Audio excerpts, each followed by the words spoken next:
Como vimos aí, setores do agro calculam os prejuízos por conta da sobretaxa de 50% a produtos brasileiros e aguardam, então, a ajuda do governo. Sobre o assunto, eu converso agora com o Igor Lucena, doutor em Relações Internacionais na Universidade de Lisboa.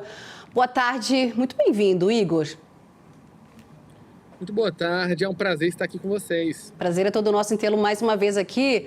A gente acabou de ver aí as palavras do vice-presidente, né, que está nessas negociações aí, comandando essas negociações há um bom tempo, né? Setores do agro, não é? A gente vê aí da logística projetando esses impactos, né, para os produtos que estão nessa sobretaxa aí. A gente viu aí o vice-presidente falando em torno de 38% das exportações para os Estados Unidos abarcam, então, esse grupo aí que tem essa super taxa, não é? Como é que você avalia a situação neste momento, até este momento, né, melhor dizendo, onde as negociações estão em andamento, não é? Estão seguindo aí. O Fernando Haddad, o ministro Fernando Haddad falou que na semana que vem deve ter uma conversa virtual aí, não é? Remota com o secretário americano Scott Bessent, o representante da embaixada americana aqui dos Estados Unidos no Brasil, também em conversas aí, não é, com o vice-presidente, também com o Itamaraty. Mas como é que você vê hoje, neste momento, com um plano ainda não anunciado, mas que está previsto para sair na semana que vem? Olha, eu cheguei dos Estados Unidos ontem e eu vi uma situação extremamente complexa e difícil para o Brasil. Isso porque todos os outros países estão fazendo o quê? Contratando escritórios de lobby. Washington tem um lobby legalizado. E o que esses escritórios falam, e a gente está vendo isso com presidentes da Índia, do Japão, da Coreia do Sul, mais recentemente agora da Confederação Suíça, eles estão indo diretamente ao presidente Donald Trump, é uma negociação direta, e já chegam com um plano de oferta de produtos, serviços e aberturas de mercados em troca da diminuição de tarifas. Isso não é o que está acontecendo no Brasil. Essas negociações que o Brasil está tentando fazer em segundo e terceiro escalão não resolvem o problema.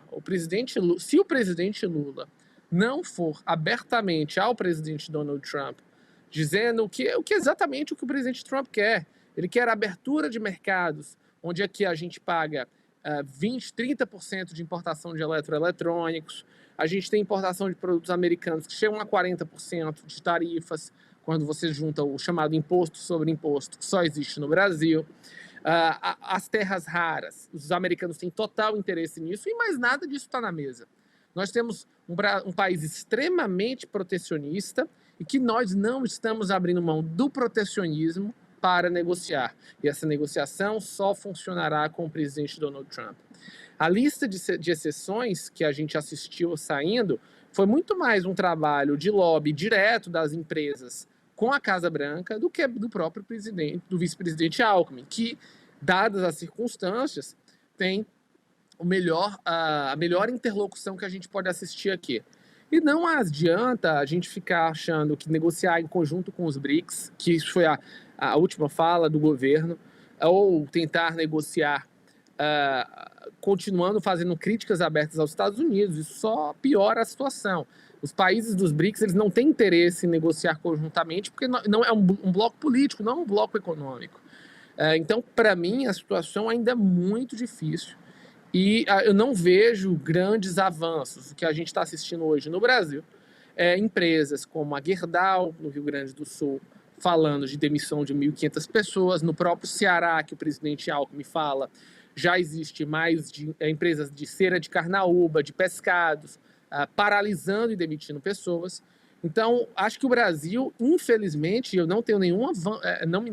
não vejo vantagem em falar isso. Nós estamos para trás em uma estratégia errada, e esse plano que o presidente Alckmin coloca, que provavelmente vai ser acesso a crédito, pagamentos de fundos de exportação, e a gente está falando também da possibilidade de planos para conter empregos, tudo isso tem um impacto fiscal, e isso é uma situação emergencial, mas situações emergenciais a gente só deve colocar em prática porque tem um custo fiscal grande, quando a gente sabe quando vai acabar a crise. A gente não sabe quando essa crise vai acabar, porque não há no horizonte uma negociação crível acontecendo. E aí eu acho que é muito difícil a gente falar que os Estados Unidos também vai sofrer quando as importações americanas em relação ao Brasil só são 2 a 3% e as nossas exportações para lá são 18%. O impacto é muito pior para o Brasil do que dos Estados Unidos.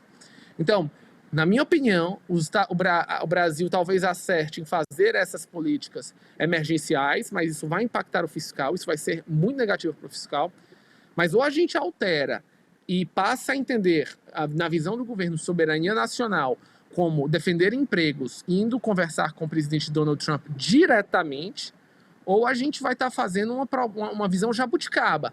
E eu repito, nenhum país do mundo está fazendo as abordagens que o Brasil está fazendo. No meu ponto de vista, isso é extremamente perigoso, porque eu não vejo uma solução no médio ou no curto prazo, diferentemente do que os outros países estão fazendo, principalmente países como China e agora, mais recentemente, a própria Suíça, onde a presidente suíça esteve 2 vezes nas últimas 2 semanas, diretamente entrando em contato com a Casa Branca.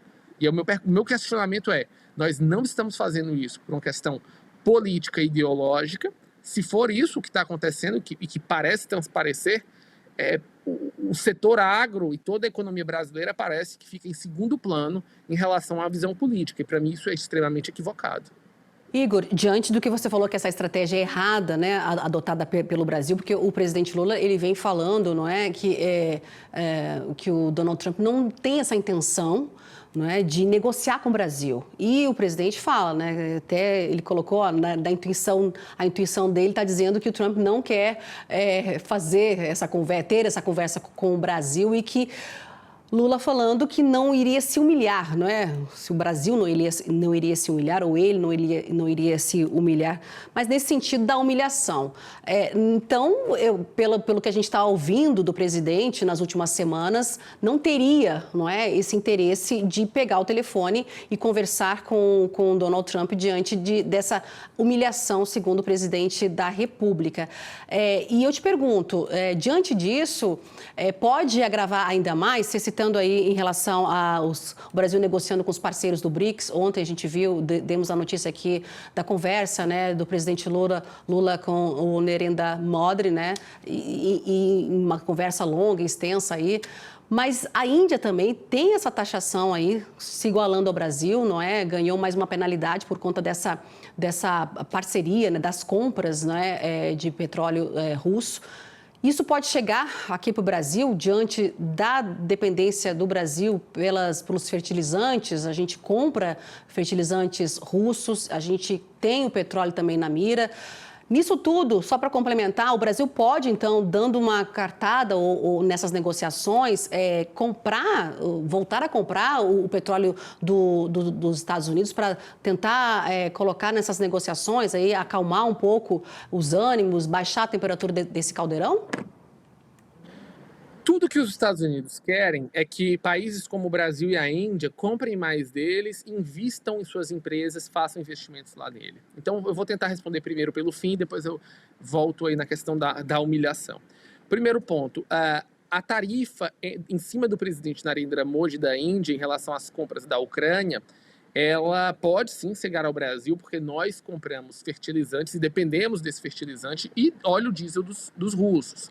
Então, acho que isso é um sinal de que, se a Índia vai receber essas tarifas, nós podemos claramente recebê-las também, o que é extremamente perigoso. E aí isso se conecta com a humilhação, com a questão da humilhação. Quando você se elege para ser presidente, você tem que defender os interesses nacionais, independente de você ser humilhado ou não. Todos os presidentes que foram negociar com o presidente Donald Trump ou sofreram algum tipo de humilhação, ou foram descredibilizados, ou foram ridicularizados, ou passaram, no mínimo, por saias justas. Eu estou falando aqui desde Friedrich Merz, da Alemanha, a Ursula von der Leyen, da União Europeia, até mesmo Emmanuel Macron, da França, Ramaphosa, da África do Sul, Mark, do Canadá, Sheinbaum, do México. Todos os líderes passaram por saias justas. O ato do presidente Lula de dizer que não quer se humilhar ou não quer passar por uma situação como essa, impõe imediatamente que nós continuaremos a sofrer taxações americanas. Isso é muito claro, o mundo não é como a gente imaginaria que ele fosse, mas como ele quer. O próprio Wall Street Journal coloca o presidente Lula como o único presidente que está peitando o presidente Donald Trump. E a resposta disso já está clara. A gente não tem canal de conversação para diminuição das tarifas.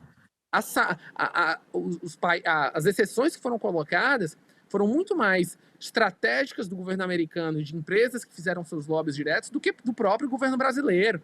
Então, se nós não conversarmos com o presidente Trump e não tiver essa humilhação ou qualquer tipo de saia justa, nós não vamos resolver o problema. O mundo inteiro está passando por isso. Nós, como brasileiros, e o presidente brasileiro achar que somos especiais e diferentes dos outros países do mundo é extremamente equivocado. Isso só vai gerar desemprego, só vai gerar problemas para as nossas empresas. E eu não vejo soberania maior do que manter as nossas empresas e manter a nossa situação econômica. E sobre o presidente Trump não fazer negociação, muito pelo contrário. O presidente Trump é duro, mas ele é duro porque ele quer uma negociação favorável aos Estados Unidos. A gente está vendo isso com todos os países. Então, ou o Brasil muda sua atitude e deixa de pensar política para pensar negócio, ou a gente vai ficar numa situação difícil. Igor Lucena, doutor em Relações Internacionais na Universidade de Lisboa. Mais uma vez, Igor, obrigada pela tua análise aqui com a gente hoje no nosso jornal e até uma próxima. Muito obrigado e uma boa tarde a todos.